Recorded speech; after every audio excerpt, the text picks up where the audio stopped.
Assalamualaikum warahmatullahi wabarakatuh. Bismillahirrahmanirrahim. Alhamdulillahi rabbil alamin. Afdalu salati wa atammu taslim ala sayyidina Muhammad as-sadiqil wa'dil amin. Sayyidina Muhammadin wa ala alihi wa ashabihi al-ghurril mayamin wa man tabi'ahum bi ihsanin ila yaumiddin.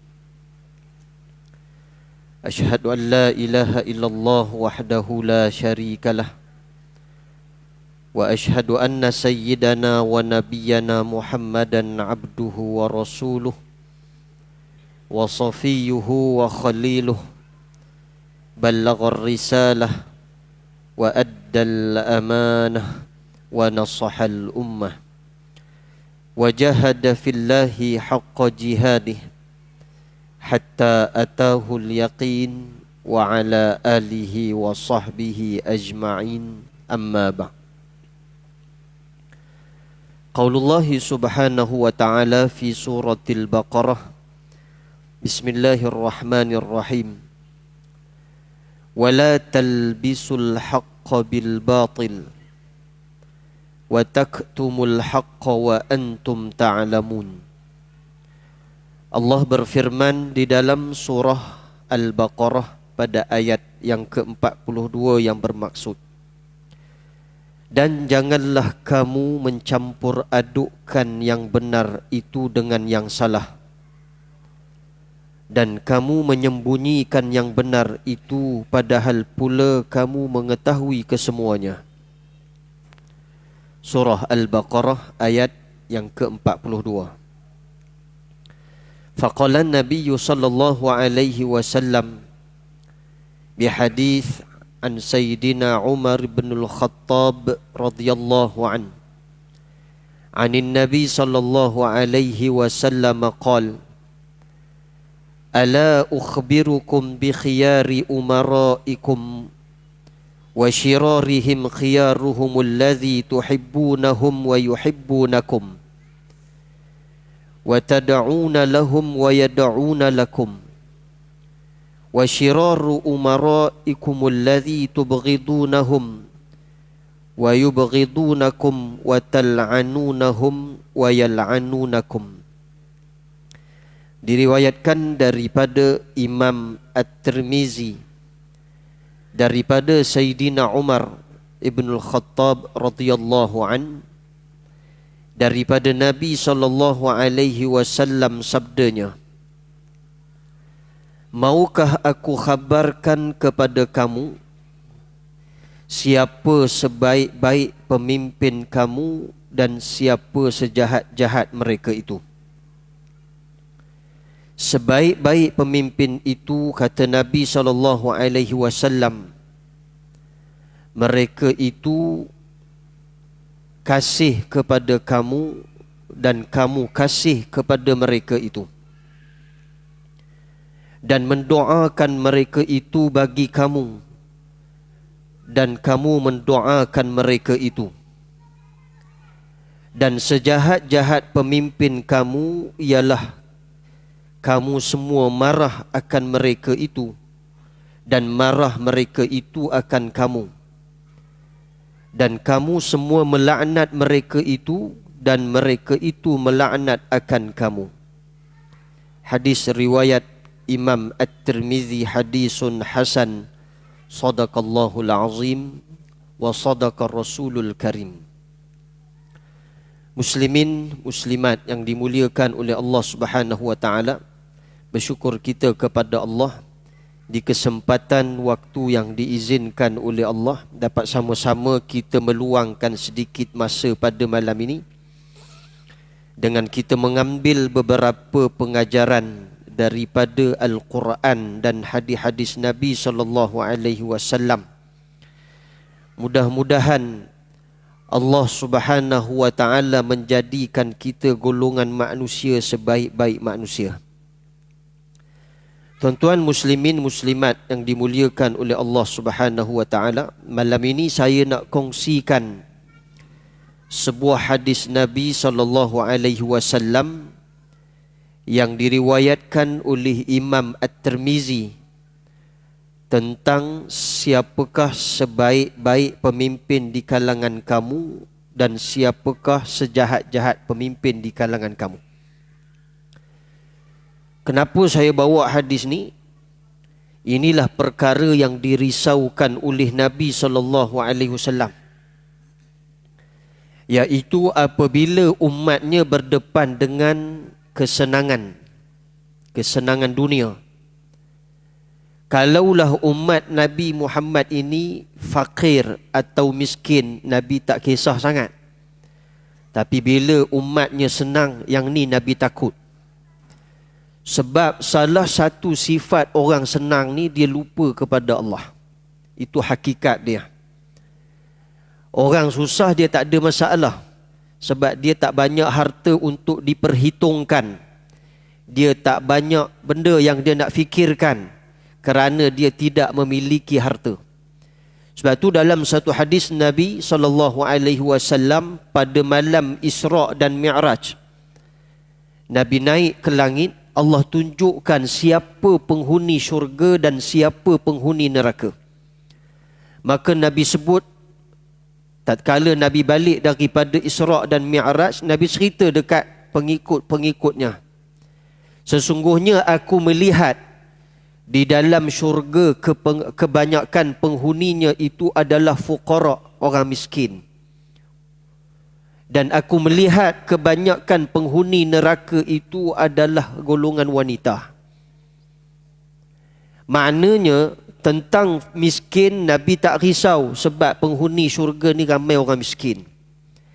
Tapi Nabi risau bila kesenangan itu meliputi hati manusia. Dalam satu kisah, Nabi SAW menghantar Abu Ubaidah Al-Jarrah ke negeri Bahrain untuk mengutip cukai. Pada satu malam, Abu Ubaidah Al-Jarrah balik daripada Bahrain bawa harta cukai ni. Apabila sahabat-sahabat mengetahui tentang kepulangan Abu Ubaidah, lalu mereka solat berjamaah bersama-sama dengan Nabi SAW pada ketika solat subuh. Selesai je solat subuh, Nabi balik terus ke rumah. Nabi tak bicara sikit pun. Lalu sahabat-sahabat ni semua pakat pergi rumah Nabi SAW.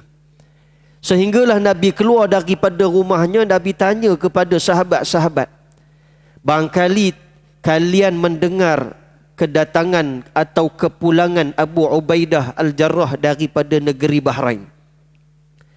Maka sahabat-sahabat menjawab, ya wahai Rasulullah. Apa kata Nabi SAW?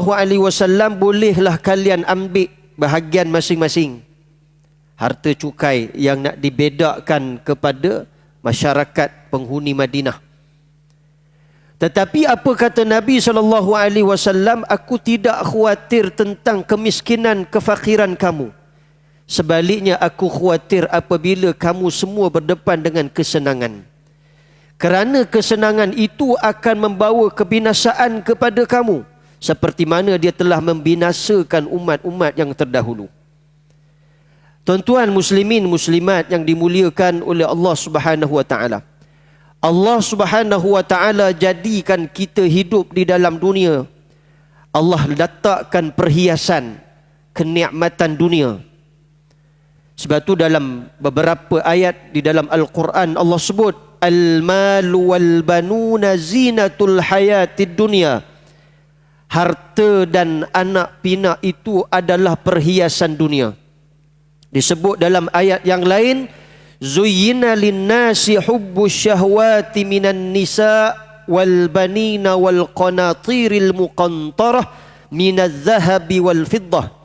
Diperhiaskan bagi manusia itu perempuan, anak pinak, harta, emas dan perak. Ini semua adalah perhiasan dunia. Artinya Allah jadikan manusia dan Allah letakkan manusia di dalam dunia ni, Allah datangkan juga nikmat. Tetapi nikmat yang Allah berikan kepada kita atau perhiasan dunia ini bukanlah untuk menyebabkan kita berpisah dengan Allah, atau bukan menjadi asbab untuk kita putuskan hubungan kita dengan Allah Subhanahu wa taala. Ini mukadimah dia, sebab hadis ni dia sensitif. Saya kena bagi mukadimah bagi faham dulu kan. Hadis ni sensitif sebab tajuk paling besar dia adalah siapa sebaik-baik pemimpin dan siapa sejahat-jahat mereka. Itu tajuk dia, sensitif. Jadi saya tak bahas lagi yang itu, kita bagi mukadimah dulu. Tuan-tuan muslimin muslimat yang dimuliakan oleh Allah Subhanahu Wa Taala, manusia bermula dihidupkan oleh Allah Subhanahu Wa Taala nak menuju kepada hari kiamat akan melalui beberapa fasa, beberapa kategori ataupun beberapa bahagian untuk sampai kepada hari akhirat. Pertama, manusia ni dia hidup di bawah pimpinan nabi-nabi ataupun fasa nubuah. Mereka hidup dipimpin oleh nabi-nabi sallallahu alaihi wasallam. Bermula dah daripada Nabi Allah Adam alaihi salam sampailah kepada nabi kita Muhammad sallallahu alaihi wasallam. Itu disebut sebagai fasa kenabian. Apabila wafatnya Nabi SAW, manusia berpindah kepada fasa yang kedua, yang mana mereka hidup di bawah pimpinan khalifah atau disebut sebagai fasa khilafah. Bermula daripada Khalifah Abu Bakar As-Siddiq radhiyallahu an, kemudian Sayyidina Umar, sampailah yang terakhir kejatuhan Khalifah Utsmaniyah di Turki. Maka bila jatuhnya pemerintahan Khalifah Utsmaniyah di Turki, tamatlah fasa yang kedua.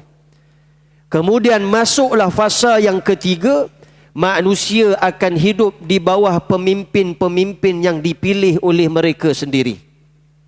Mana bukan lagi fasa Nabi dan juga bukan lagi fasa sahabat, iaitu khilafah. Sebaliknya dia mari fasa yang ketiga ni, fasa yang tak ada kedua-duanya, yang hanya orang biasa yang diangkat menjadi pemimpin di kalangan kamu.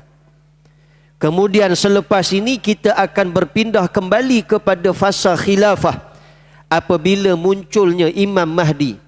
Kerana fasa khilafah ini adalah fasa mereka yang memimpin manusia berpandukan kepada apa yang telah diturunkan dan diajarkan oleh Nabi SAW.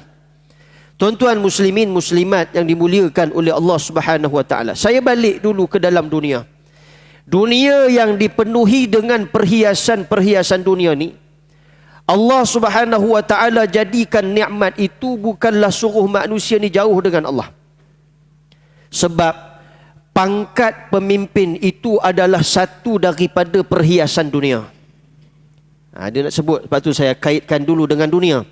Sebab fasa pemimpin ni, yang namanya pemimpin ni, dia daripada pangkat, iaitu zinatul hayat, perhiasan dunia. Ada orang pangkat dia jadi bos, ada orang jadi penolong, ada orang jadi pekerja am biasa. Jadi itulah pangkat dunia dan itulah dunia. Allah Subhanahu Wa Taala menyebut di dalam Quran, pesan kepada orang-orang yang beriman, ya ayyuhalladzina amanu la tulhikum amwalukum wala auladukum an zikrillah. Wahai orang-orang yang beriman, jangan kamu binasakan diri kamu dengan sebab harta dan anak pinak kurniaan kepada Allah, daripada Allah kepada kamu, an zikrillah, daripada mengingati Allah Subhanahu Wa Taala. Allah pesan kepada orang yang beriman, jangan sebab nikmat dunia yang Allah berikan kepada manusia ni menyebabkan kamu jauh dengan Allah, menyebabkan kamu lupa kepada Allah, menyebabkan kamu tak mau sebut nama Allah, menyebabkan kamu tak nak rasa takut kepada Allah Subhanahu Wa Taala. Ini pesan Allah bagi orang yang beriman. Orang yang tak beriman lantak ke dia. Sebab manusia ni ada 3 kategori. Pertama mukmin, yang kedua kafir, yang ketiga munafik. Maka Allah pesan dalam ayat yang saya bacakan tadi untuk orang mukmin, sebab disebut sebagai makna amanu. Ya ayyuhalladzina amanu, wahai orang-orang yang beriman. seruan Allah supaya jangan lalai dengan sebab nikmat yang ada dalam dunia ni daripada mengingati Allah. Kerana hakikat manusia, apabila sudah memiliki kesenangan, mereka akan lupa kepada Allah Subhanahu wa taala. Itu hakikat dia. Bukan saya sebut, tapi Allah sebut dalam Quran. Sekira-kira ayatnya mafhumnya begini. Sebelum Allah Subhanahu wa taala nak menghancurkan sesebuah negeri itu, amarna mutrafiha, kata Allah, kami akan perintahkan orang yang hidupnya senang dengan kesenangan pangkat, kesenangan kekayaan, kemewahan dan segala macam yang dia perolehi daripada nikmat dunia. Allah kata amarna mutrafiha, amarna mutrafin. Maka golongan mutrafin ini Allah sebut sendiri dalam Quran supaya mereka taat dan patuh kepada Allah Subhanahu wa taala. Lalu Allah jawab fafasaqu fiha, lalu mereka telah mengingkari dan tidak berbuat taat kepada Allah. Itu hakikat manusia. Waktu susah cari masjid, solat 2 rakaat, minta tolong dengan Allah.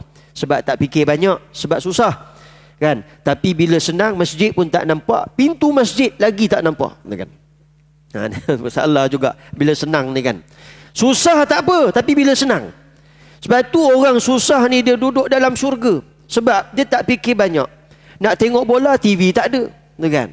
Kalau orang senang, dia kejar masa ni, harap jangan berhenti lambat malam ni. Pasal apa? Perlawanan malam ni Morocco katanya kan. Piala dunia. Dia sibuk dengan masa dia kan. Ini hakikat dia. Sebab tu Nabi sebut dalam sebuah hadis, Nabi kata, hadis akhir zaman, Nabi kata umat Islam akan ditimpa penyakit wahnun. Ini saya ulang balik, saya pernah sebut 2-3 kali kepada tuan-tuan. Orang Islam di akhir zaman ni ditimpa penyakit wahnun. Wahnun ni Nabi SAW ditanya oleh para sahabat, wamal wahnu ya Rasulullah, apakah maksud wahnun itu wahai Nabi Allah? Maka Nabi menjawab, wahnun itu ialah hubbud dunya wa karahiyatul maut, cintakan dunia dan takutkan mati. Bila sudah dapat dunia, maka jatuh cinta. Bila dah jatuh cinta dengan dunia, sibuk dengan dunia. Bila dah sibuk dengan dunia, mana ada masa untuk prepare amal untuk dibawa selepas daripada mati, ataupun selepasnya daripada nyawa diputus daripada jasad. Dia tak fikir dah benda tu sebab dah sibuk sangat dengan dunia. Maka Nabi sebut wa karahiyatul maut, akhirnya dia takut mati. Sebab apa takut mati? Tak ada persiapan untuk bekal selepas daripada mati. Tuan-tuan, muslimin muslimat yang dimuliakan oleh Allah Subhanahu wa taala. Macam tu juga seorang pemimpin. Baru masuk tadi mukadimah dia ni kan. Dia ada 2 kategori. Sama ada seorang itu dipilih dan diangkat menjadi pemimpin, ataupun dia sendiri nak dapatkan jawatan pemimpin. Dia ada 2 dekat sini. Kalau seseorang itu dia diangkat oleh orang ramai sebagai pemimpin, yang tu tak ada masalah. Sebab apa? Biasanya orang yang diangkat ni sebenarnya dia tak mau jadi pemimpin. Sebab tu belajar dalam kitab Tarikhul Khulafa, Abu Bakar As-Siddiq radhiyallahu an. Abu Bakar As-Siddiq setelah mana wafatnya Nabi SAW, bayu'u Abu Bakrin. Semua orang Islam mengangkat dan memilih Abu Bakar As-Siddiq sebagai pemimpin khalifah yang menggantikan tempat Nabi SAW. Bukan sebagai seorang Nabi, tapi sebagai seorang khalifah. Setelah mana dia dipilih menjadi pemimpin, dia naik di atas mimbar. Lalu dia berkhutbah. Dalam isi khutbahnya apa kata Abu Bakar? Sesungguhnya aku tak layak jadi pemimpin. Nampak tak? Aku tak layak. Tapi oleh kerana kamu semua dah pilih aku, maka setiap saja arahan daripada aku selagi tidak bertentangan dengan apa yang disuruh oleh Allah, maka wajib kamu taat kepada aku. Dia jadi sistem taat wala itu bila mana seorang pemimpin ni bila berucap macam tu. Aku tak layak, aku tak mau. Sebab tugas pemimpin ni, tuan-tuan, dia bukan biasa-biasa. Tugas yang sangat berat. Tak percaya tanya diri tuan-tuan. Tuan-tuan semua adalah pemimpin dalam rumah tangga. Bagaimana tuan-tuan mengendalikan bahtera rumah tangga tuan-tuan? Bagaimana keadaan solat isteri? Bagaimana keadaan aurat anak? bagaimana keadaan harta yang kita bahagikan, bagaimana perbelanjaan nafkah yang digunakan, semua itu di bawah pentadbiran tuan-tuan sendiri. So tuan-tuan adalah imam, ketua yang memiliki tanggungjawab. Tanggungjawab itu sama ada tanggungjawab menguruskan rumah tangga atau harta yang ada pada diri kita untuk perbelanjaan rumah tangga. Tanggungjawab. Sebab tu dekat akhirat esok ada beberapa golongan wanita ni, dia akan tarik ketua dia, pemimpin dia, akan tarik lelaki. Lelaki ni selangkah dia nak masuk syurga, tiba-tiba datang beberapa golongan wanita tarik dia masuk neraka. Siapa golongan wanita ni? Pertama disebut oleh para ulama adalah isteri tuan-tuan. Tuan-tuan mari semayang, baca Quran, taat kepada Allah. Tapi cek tidak, isteri macam mana? Taat tak pada Allah? Baca tak Quran? Buat tak apa yang Allah suruh? Tinggal tak perkara yang dilarang oleh Allah? Dia tanggungjawab kita. Tuan-tuan adalah imam, pemimpin. Tuan-tuan ada tanggungjawab. So benda ni saya nak sebut, bila sebut fasal pemimpin, artinya kita tak payah buru untuk menjadi pemimpin kalau rumah tangga kita porak-peranda. Tak payah mimpi untuk memimpin sesebuah negeri, tak payah mimpi untuk memimpin sesebuah negara kalau rumah tangga kita pun porak-peranda. Tak ada pendekatan Islamik, tak ada disuruh untuk baca Quran, tak ada disuruh untuk menutup aurat. Wang yang ada dibelanjakan pada jalan yang batil, diboros-boroskan hartanya. Maka tuan-tuan, ini akan jadi parah bila dia jadi ketua sesebuah negara. Abu Bakar As-Siddiq, dia pesan, dia kata aku tak layak, tapi oleh kerana kamu dah pilih aku jadi pemimpin, apa sahaja urusan yang aku perintahkan wajib kamu kerjakan kalau benda itu tidak bertentangan dengan apa yang disuruh oleh Allah.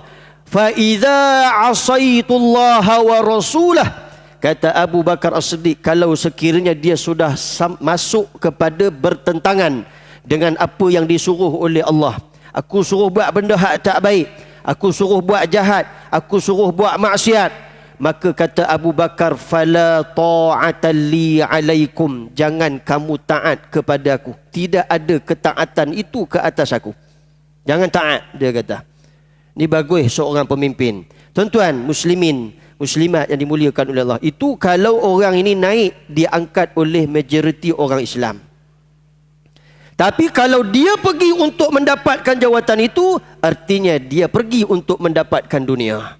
Inilah saya sebut tadi, bila sudah sampai kita nak dapatkan dunia, hati-hati, sebab bukan semua orang lepas dengan dunia ni. Hiasan dunia ni terlalu banyak. Sebab tu saya pernah sebut, Nabi sebut apa? Ad-dunya bi arba'ati nafarin. Dunia ni dia ada 4 kategori. Sebab dia terlalu manis. Dunia ni Nabi sebut ad-dunya hulwatun khadirah. Dunia ini manis dan indah. Oh, manis tuan-tuan. Siapa yang dapat dunia tu sampai kencing manis tu? Kan? Pasal manis sangat dengan dunia ni. Enak, dapat pangkat enak, dapat makan enak, dapat harta enak, senang lenang enak. Sebab itu namanya manisan dunia. Dunia ni kata Nabi ada 4 jenis manusia. Pertama, jenis manusia yang dia ni datang daripada kehidupan orang kafir, hidup sebagai seorang kafir, mati sebagai seorang kafir. Ini cantik lah. Pure daripada awal sampai akhir hidup sebagai seorang kafir. Yang kedua, mereka yang datang daripada kehidupan orang mukmin, hidup sebagai seorang mukmin, mati sebagai seorang mukmin. Mana ini pure juga, bagus. Sebab apa bagus? Sebab awal akhirnya sentiasa dalam keadaan iman, tak cepat terpengaruh dengan dunia. Tapi yang ketiga, Nabi sebut mereka yang datang daripada kehidupan orang mukmin, tetapi mati dia adalah mati sebagai seorang kafir. Oh, kenapa bertukar pula? Sebab bila dah dapat kesenangan dunia, barangkali ujung-ujungnya tak cantik. Sebab syaitan ni dia jadikan kita ni terpengaruh kuat dengan dunia sampai kita tak ada waktu untuk mendekatkan diri kepada Allah Subhanahu Wa Taala. Sampai manusia ni lupa siapa Tuhan dia. Kemudian yang keempat, mereka yang datang daripada kehidupan orang kafir tapi matinya sebagai mati seorang mukmin. Ni maknanya nak sebut kata dunia ni. Bila kita pergi saja kepada dunia, dia pecahkan kita. Sama ada kita pilih yang baik ataupun yang tidak baik. Sebab dunia ni hakikatnya dia memisahkan kita kepada mengingati Allah Subhanahu Wa Taala. Bukan semua orang yang gagal, tapi ada yang tak gagal. Siapa golongan yang tak gagal? Nabi sebut lagi 4 golongan manusia. Malam ni 4 je kita bagi, tekan. 4 tekan-tekan tak dapat. Itu nombor telefon, tekan. Tadi 4 lagi. Nabi sebut 4 jenis manusia lagi dalam dunia ni. Pertama, jenis manusia yang Allah kurniakan kepadanya ilmu dan Allah kurniakan kepadanya harta. Saya nak sebut orang ni dia berjaya hidup dalam dunia dalam keadaan baik dan sangat-sangat bagus. Di mana Allah kurniakan kepada dia kekayaan, dia ada harta, dan Allah kurniakan kepadanya ilmu. Dengan sebab dia ada ilmu, maka dia mengendalikan hartanya pada jalan Allah, menjana pendapatan akhiratnya. Dia selalu bersedekah, menginfakkan hartanya, membantu orang-orang yang susah, seolah-olah dia menyatakan, aku adalah perantaraan yang Allah jadikan dalam dunia untuk sampaikan rezeki ini kepada orang yang memerlukan. Maknanya orang yang ada ilmu, ada harta, ni berjaya. Pasal apa? Dia dapat dunia, akhirat pun dia dapat. Tapi jenis manusia yang kedua, hak ni okey lagi lah, okey lagi. Allah tidak kurniakan kepadanya harta, tetapi Allah kurniakan kepadanya ilmu. Dia ada ilmu, harta tak ada. Tapi oleh kerana dia ada ilmu, maka dia sentiasa pasang niat. Seandainya Allah kurniakan aku harta, aku nak infak barangkali sebahagian hartaku, suku daripada harta aku ni pada jalan Allah. Walaupun dia tak ada harta, Nabi sebut dia dan niatnya sudah mendapat pahala. Allahu Akbar. Niat saja, duit tak ada, harta tak ada, dah dapat pahala. Sebab itu namanya fungsi ilmu. Allah kurniakan kepadanya ilmu, maka dia faham. Dalam Islam ni, kita nak buat baik, niat nak buat baik. Walaupun kita tak buat, sebenarnya kita sudah dicatat sebagai orang yang melakukan kebaikan. Ini dalam Islam. Kalau nak buat jahat, niat nak buat jahat, Allah tak tulis lagi kejahatan itu. Sampailah benda jahat yang kita niatkan tadi kita buat, maka Allah tulis 1 kejahatan, bukan 10 kejahatan. Nah, yang kedua ni Nabi sebut, okey, terbaik juga. Pasal apa? Dia tak ada harta, tapi dia ada ilmu, maka dia sentiasa niat kebaikan kepada jalan Allah Subhanahu Wa Taala. Yang ketiga, jenis manusia yang Allah kurniakan kepadanya harta. Oh, dapat harta dalam dunia, dapat pangkat, dapat kedudukannya. Tetapi Allah tidak kurniakan kepadanya ilmu. Maka dengan sebab dia tak ada ilmu, digunakan harta tadi pada jalan yang salah, pada jalan yang batil, menggunakan harta pada rasuah, pada benda-benda yang bertentangan dengan apa yang disuruh oleh Allah Subhanahu Wa Taala. Maka ini manusia yang Nabi sebut yang malang. Malang sebab dia ada harta, tapi dia fikir pendek, dia fikir dunia je, dia tak fikir akhirat dia. Dan golongan paling malang sekali dalam dunia ni Nabi sebut, mereka yang tidak ada ilmu dan tidak ada harta. Dua-dua tak ada. Tengok orang pakai kereta besar, lalu dia berangan, nanti kalau aku dapat duit, aku nak beli kereta lagi besar. Tengok orang gendong bini, dia pun fikir nanti kalau aku dah kahwin, bini aku lagi besar daripada bini dia. Contoh, kan? Dia berangan, harta tak ada, ilmu tak ada. Ini Nabi sebut paling malang. Berangan je lebih, apa pun tak ada. Tuan-tuan, muslimin muslimat yang dimuliakan Allah, daripada 4 yang kita sebut tadi, saya nak ambil part mana? Ada manusia yang berjaya dalam dunia, dia kejar dunia tapi untuk akhirat. Ini golongan yang berjaya. Tapi ada manusia dikejar dunia tapi akhirat dia gagal. Dengan sebab dia membelanjakan harta pada jalan yang batil. Sebagai contoh, kita tengok lagi Abu Bakar As-Siddiq radhiyallahu an. Abu Bakar As-Siddiq radhiyallahu an ni di antara sahabat orang yang kaya, sahabat yang kaya di zaman Nabi SAW. Wang yang ada pada Abu Bakar As-Siddiq ni digunakan membeli Saidina Bilal untuk dibebaskan daripada menjadi hamba abdi orang-orang Quraisy kepada hamba Allah Subhanahu Wa Taala dengan duit Abu Bakar As-Siddiq radhiyallahu an. Maknanya dia ni kaya, tuan. Sahabat yang kaya ini Nabi sebut dia dijamin syurga Allah Subhanahu wa taala. Sebab apa? Sebab Abu Bakar As-Siddiq radhiyallahu an, dia tak simpan harta dia. Lagi banyak harta ada pada tangan dia, lagi banyak digunakan pada jalan Allah. Sebab tu orang yang pertama menghadap Nabi SAW untuk memberi sedekah pada jalan Allah, orang yang pertama sekali adalah Abu Bakar As-Siddiq radhiyallahu an. Kemudian Sayyidina Umar bawa sebahagian besar daripada hartanya. Kemudian Sayyidina Osman 2/3 daripada hartanya dikurniakan kepada Rasulullah untuk jalan Allah Subhanahu wa taala.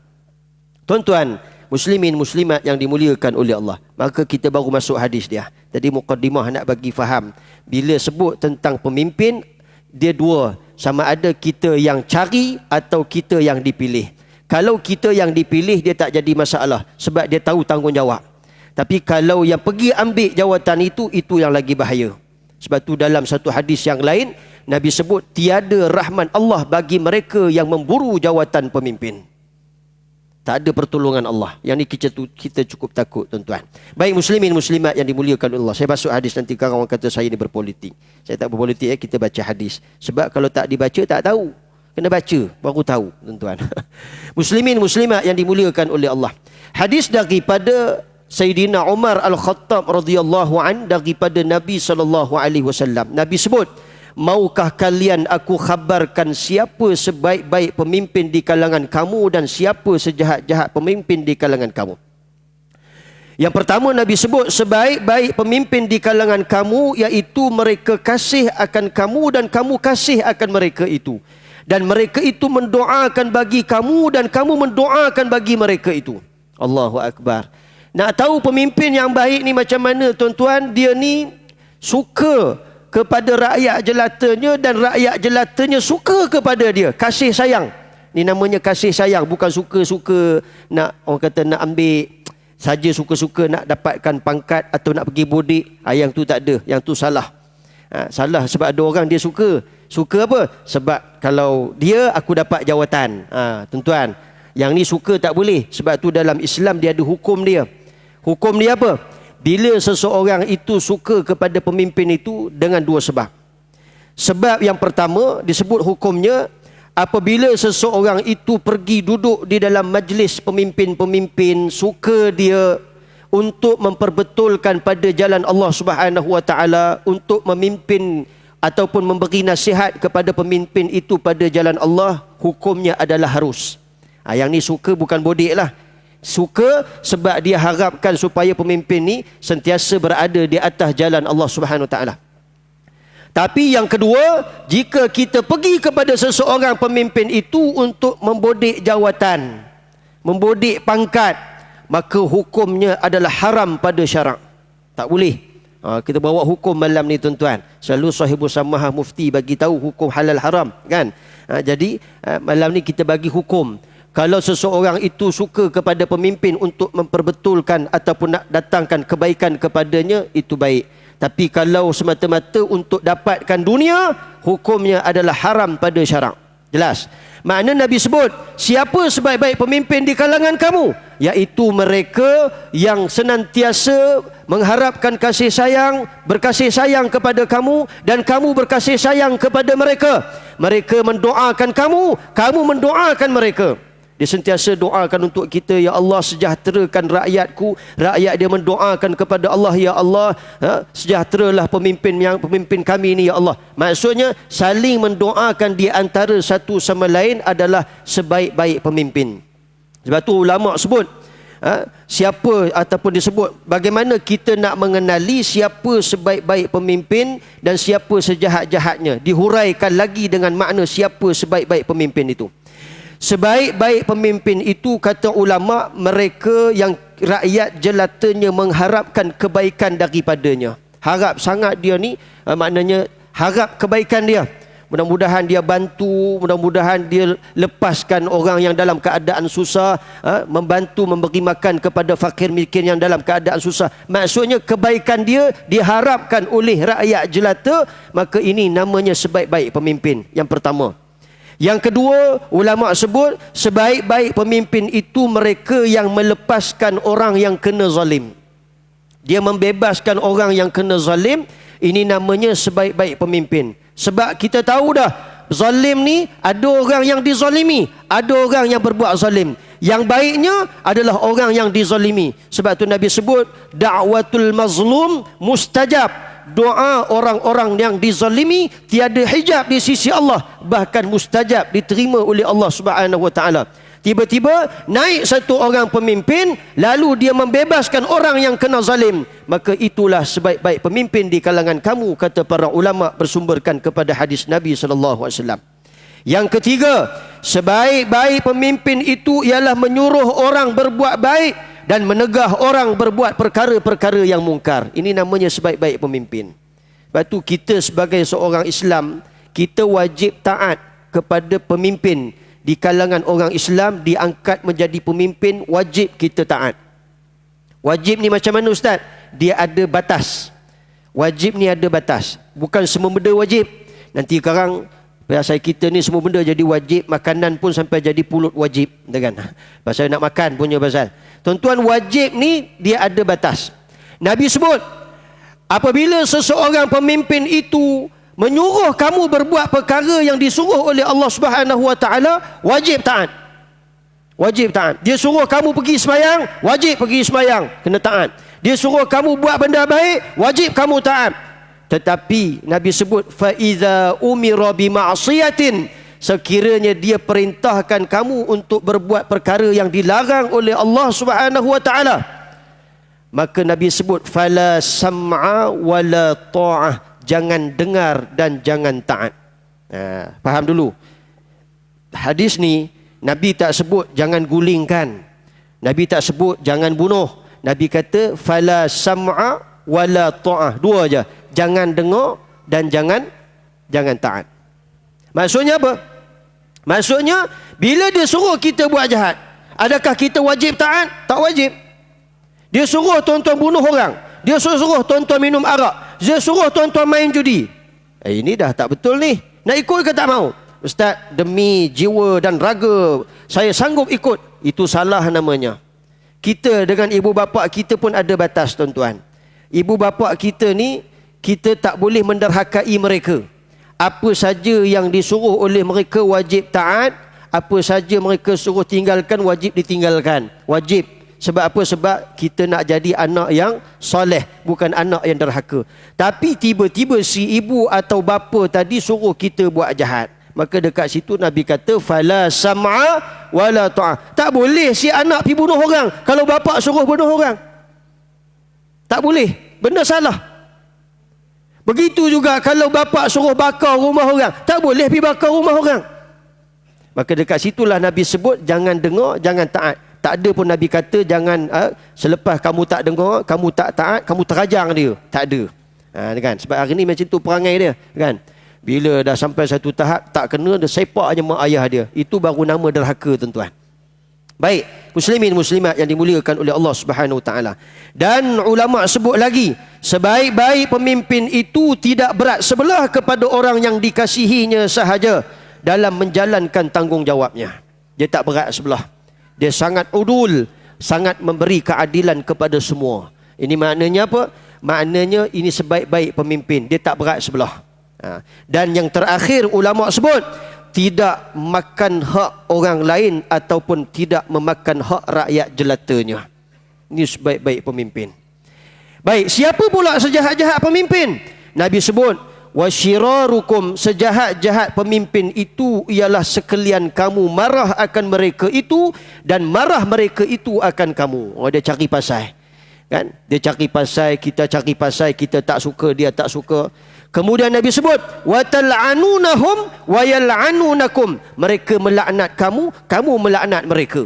Oh, ini maknanya sejahat-jahat pemimpin lah. Tak diharapkan kebaikan dia.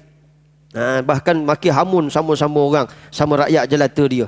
Maka ni bukan sebaik-baik pemimpin. Saya sebut ni bukan saja-saja sebut, sebab dia ada dalam hadis, tuan-tuan. Apakah yang dimaksudkan di sini? Ulama sebut lagi. Huraian daripada ulama tu dah lebih detail, sebab dia ambil daripada Quran, dia ambil daripada hadis Nabi sallallahu alaihi wasallam sebagai syarahan untuk memberi penerangan kepada kita.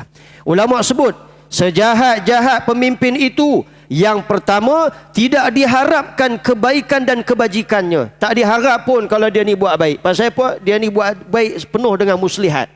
Kan? Tak diharapkan kebaikan dia. Kalau baik tak ada muslihat, tak apa.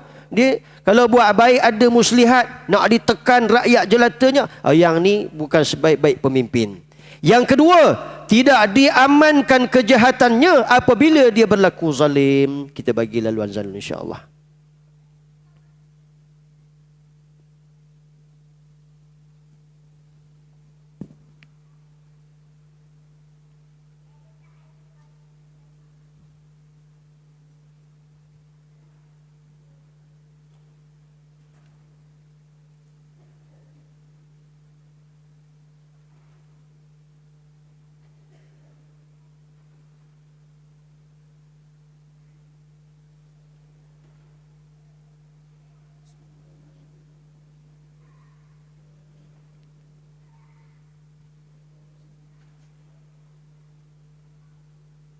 الله أكبر الله أكبر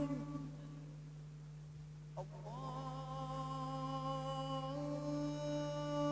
أكبر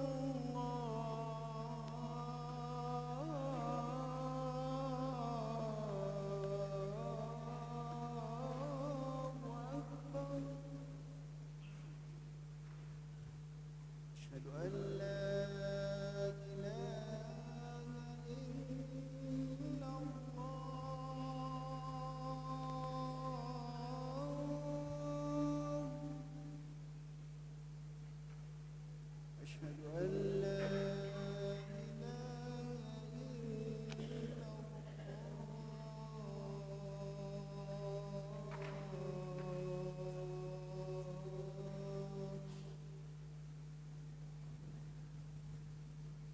أشهد أن محمدا رسول الله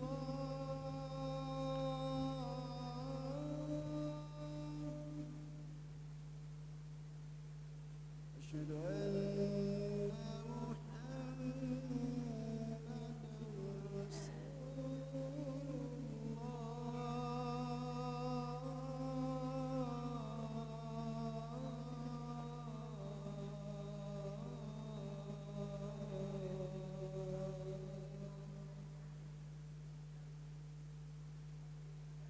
حي على الصلاة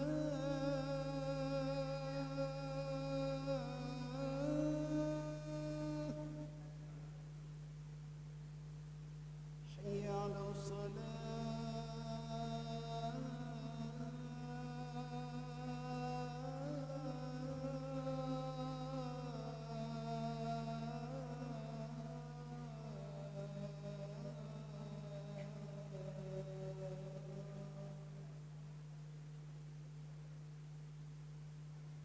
حي على الفلاح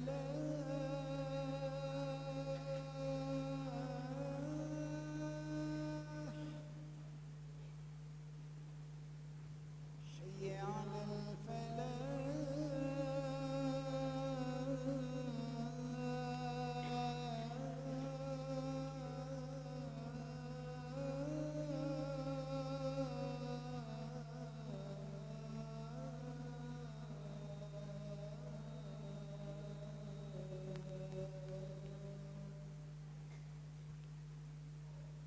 الله أكبر الله أكبر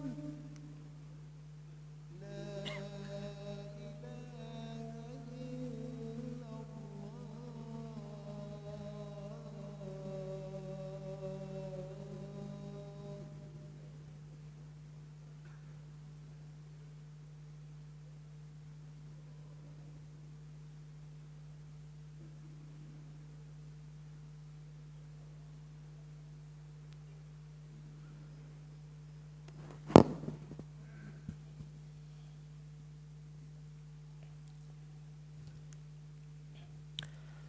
Muslimin muslimat yang dimuliakan oleh Allah Subhanahu wa taala, berbalik kepada pesan para ulama siapa sejahat-jahat mereka.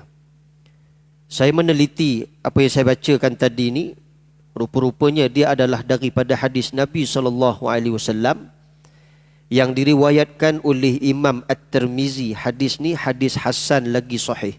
Maknanya bukan ulama ni cakap kosong.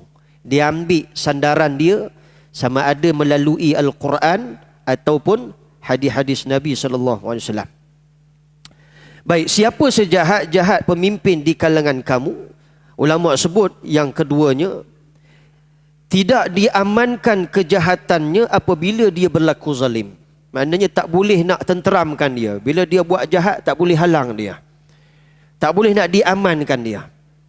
Sebab tu tuan-tuan, ada yang tak boleh diamankan ni, dulu pernah ada dalam pemerintahan Islam, iaitu pemerintah Hajjaj bin Yusuf. Kalau baca balik kisah Hajjaj bin Yusuf, dia adalah pemimpin orang mukmin, tapi dia sangat jahat. Jahat dia macam mana? Ulama sebut hampir 120,000 orang dia bunuh waktu dia jadi pemerintah. Siapa saja yang dia tak suka, dia cantah, dia bunuh. Sampailah yang terakhir sekali dia bunuh seorang wali Allah. Maka akhirnya dia diuji dan mati dalam keadaan diuji oleh Allah. Pokoknya, bila dia buat jahat, tak ada seorang pun nak boleh halang dia. Ini namanya apa? Tak boleh nak diamankan kejahatan dia. Kalau dia buat jahat, nak bagi teguran pun tak boleh. Kena tangkap, kena hukum, kena belasah. Kan? Ini macam mana berlaku di tanah haram, Haramain kan? Imam Haramain yang bersuara tentang konsert yang berlangsung di Arab Saudi, langsung ditangkap oleh pemerintah mereka dan dihukum. Tuan, maksudnya dah sampai satu tahap, bila dia buat kezaliman, tak ada siapa pun nak boleh amankan kezaliman. Itulah sejahat-jahat pemimpin di kalangan kamu, kata Nabi SAW. Kemudian disebut lagi, sejahat-jahat pemimpin itu ialah suka makan rasuah. Oh, makan suap. Dia bahasa lama ni makan suap. Maka bahasa sekarang ni rasuah lah. Kan? Lebih lembut sikit makan suap lah. Kan? Makan suap ni makan rasuah. Kan? Pemimpin yang suka makan rasuah ni bukan sebaik-baik pemimpin. Dia akan jadi kucar kacir lah. Kan? Sebab rasuah ni dia tak boleh mengamankan kehidupan masyarakat. Berlaku di tanah Arab, tempat saya belajar di Syria dulu. Setiap kali nak buat visa, rasuah dekat dalam pejabat immigration ni tak boleh tahan dah tuan-tuan. Kan? Sampai satu tahap saya tak nak masuk duit dia, kita bagi pasport, dia buka pasport, dia goyang-goyang, duit tak jatuh, dia suruh naik atas, sign dekat atas, macam-macam dia suruh buat. Kan? Dia nak kalau goyang-goyang duit jatuh, yang ni dia tolong tanda tangan, dia tolong cop, selesai masalah. Tu makan rasuah, kan? Ini bahaya tuan-tuan. Sebab apa? Rasuah ni dia tak boleh mengamankan sesebuah negeri itu. Tak ada kemakmuran. Sebab apa? Sebab rasuah ni benda yang Allah tak suka. Bila Allah tak suka, tiada rahmat Allah. Tuan-tuan, hidup kita sangat berhajat kepada rahmat Allah. Tiada rahmat Allah, habislah kita semua tuan-tuan. Ini yang terjadi. Sebab tu kita kena atasi. Dengan cara kita gunakan akal kita. Bila kita baca hadis-hadis Nabi begini, fikirlah dengan waras. Jangan jadi binatang. Sebab tu saya sebut sebelum ni kan. Jangan jadi binatang. Guna akal kita. Sebab apa saya kata jangan jadi binatang? Saya hujahkan sebelum ni dah tuan-tuan. Kita semua ni adalah hayawan. Oh Ustaz, jangan kata kami ni binatang. Sabar dulu, saya huraikan sikit kan. Hayawan ni bahasa Arab, bahasa Melayu maknanya binatang. Tetapi kalau merujuk kepada bahasa itu sendiri hayawan, asal perkataan hayawan itu adalah hayat, hidup.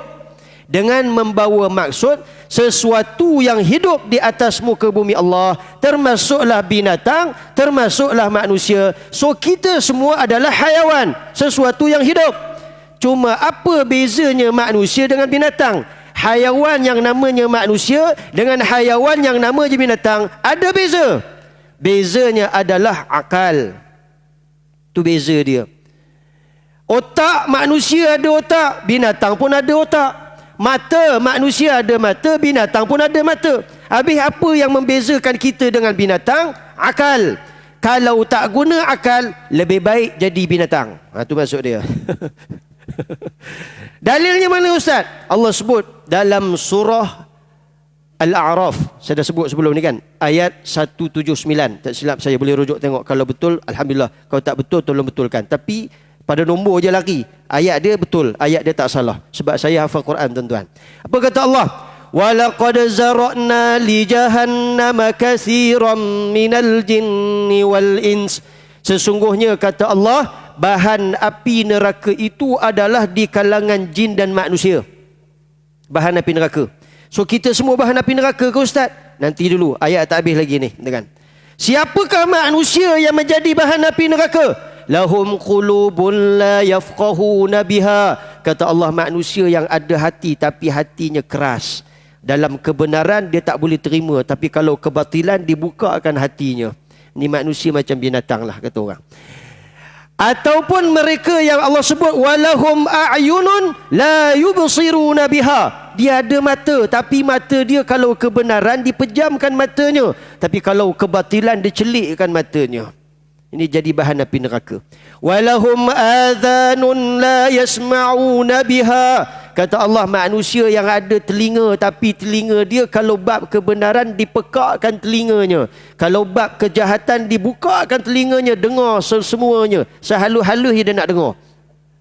Maka apa kata Allah? Ulaika kal an'am.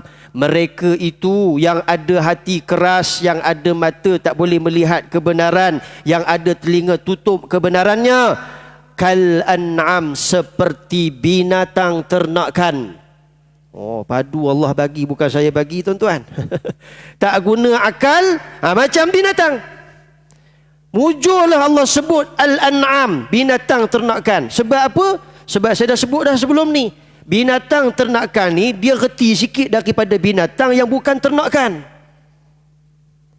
Contoh, saya sebut sebelum ni, saya ulang balik je kalau tuan-tuan ingat. Lembu dengan babi ada beza tak, tuan-tuan? Ada beza. Reti lagi lembu daripada babi di kalangan binatang, bukan di kalangan manusia, tuan-tuan. Ustaz, reti ni maksudnya lembu ni ada akal? Tak. Lembu ni, tuan-tuan, kalau kita merujuk dalam kamus, dia adalah lembu ni binatang ternakan. Lembu ni kalau dia nak sondol orang, dia sondol orang pakai baju merah. Minta maaf yang pakai baju merah. Bukan maksud saya nak suruh lembu tu sondol, tuan-tuan, tak ada. Kan? Tapi lembu ni sebab dia dah terbiasa, tuan dia ajar asal warna merah je sondol. Kan? Maka dia cukup pantang tengok warna merah. Orang yang lalu depan dia pakai baju merah, ekor dia terkebah-kebah, kaki dia asah-asah, kepala tak leduk, dia nak menyondol. Itu lembu. Dia reti sikit lah. Daripada seekor babi. Seekor babi ni, tuan-tuan, dia tak kena warna, tak kena orang, tak kena siapa, semua disondolnya. Kan? Sebab tu saya sebut sebelum ni, pengalaman saya macam mana boleh kenal babi ni, tuan-tuan. Bukan saya makan dia, saya kena kejar dengan babi. Kan? Ini pengalaman saya. Kan? Kena kejar dengan babi. Dia sondol je, tak kira apa pun. Pokok orang pun, tong sampah pun dia bantai juga. Kan? Itu lembu. Mana reti lagi lah lembu daripada babi. Kerana babi ni kalau dia sondol sungguh-sungguh, kan? Dia tak tahu apa. Nah, tuan-tuan, Allah kata kal an'am ni maksud dia apa? Manusia yang tak guna akal, sempit akalnya, tak boleh fikir dengan betul. Dia tak boleh beza mana satu baik, mana satu jahat. Manusia ni lah Allah sebut kal an'am, seperti binatang ternakan. Jadi tuan-tuan, gunalah akal. Bila kita baca hadis ni, jangan kata ustaz berpolitik dalam masjid. Saya tahu lagi ada orang sakit hati kata ustaz ni berpolitik. Tak, kita baca hadis, tuan-tuan. Kalau tak faham, boleh tanya.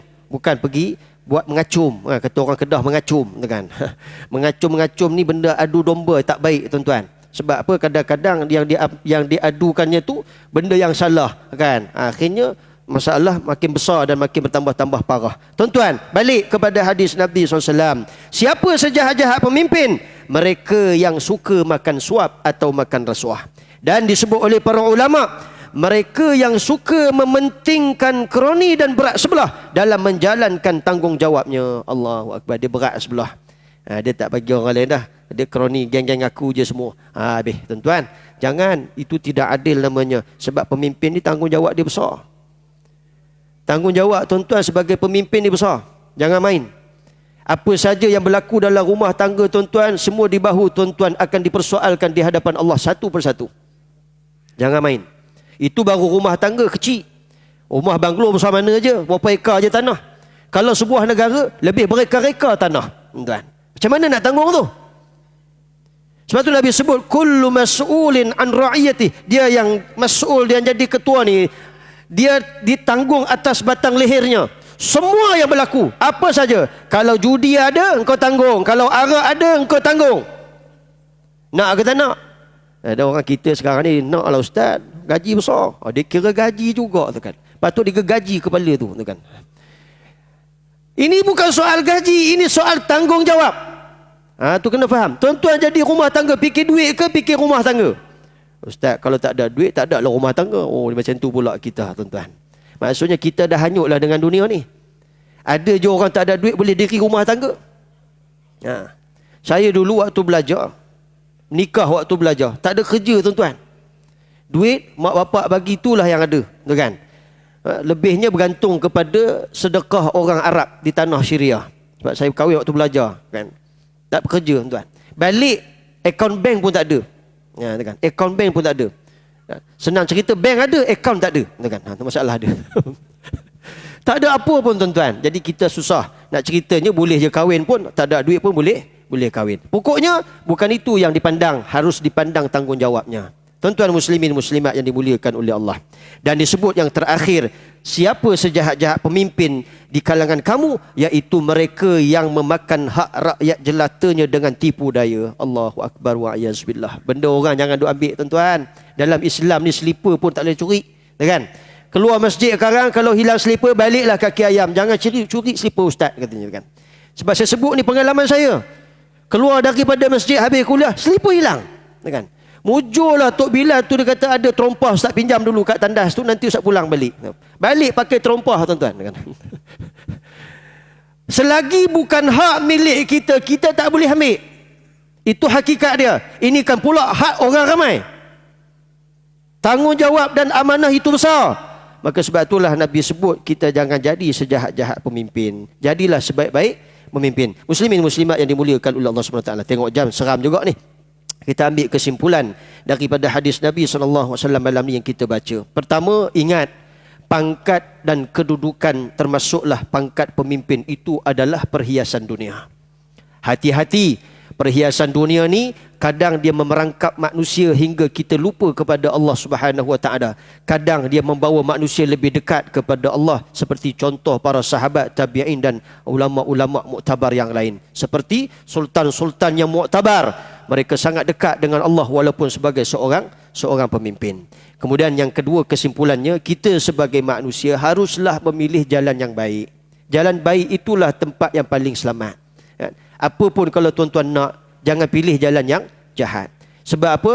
Kategori situasi pemimpin itu dengan dua. Sama ada engkau diangkat menjadi pemimpin atau engkau sendiri yang nak jawatan tersebut. Dia ada dua perkara yang beza.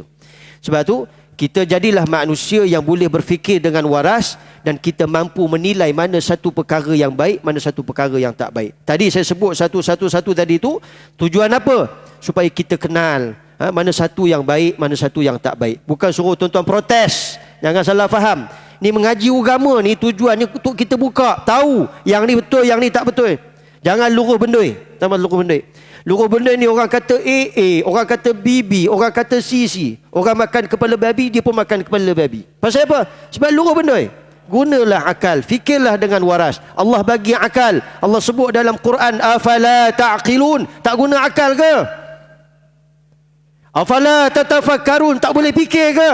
Kamu manusia ada akal, fikirlah dengan betul. Mana satu yang baik, itulah jalan kamu. Mana satu jahat, itulah yang perlu kamu tinggalkan. Kenapa? Dan inilah namanya taqwa. Diperbuat segala yang disuruh oleh Allah dan meninggalkan perkara yang dilarang oleh Allah Subhanahu Wa Taala. Mudah-mudahan segala perkongsian yang kita kongsikan pada malam ini, kita semua menjadikan diri kita sebagai seorang pemimpin yang baik, lagi sempurna pada jalan Allah Subhanahu Wa Taala di dunia ini, insya-Allah. Yang baik datang daripada Allah, yang kurangnya itu datang daripada kelemahan diri saya sendiri.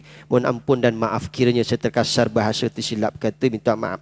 Dulu waktu saya kecil-kecil, saya tunggu bila ustaz nak kata wallahu alam. Sebab saya tahu bila wallahu alam habis dah kuliah, tuan-tuan. Jadi wallahu alam. Wassalamualaikum warahmatullahi wabarakatuh. A'udzu billahi minasyaitonir rajim. Bismillahirrahmanirrahim. Alhamdulillahi rabbil alamin.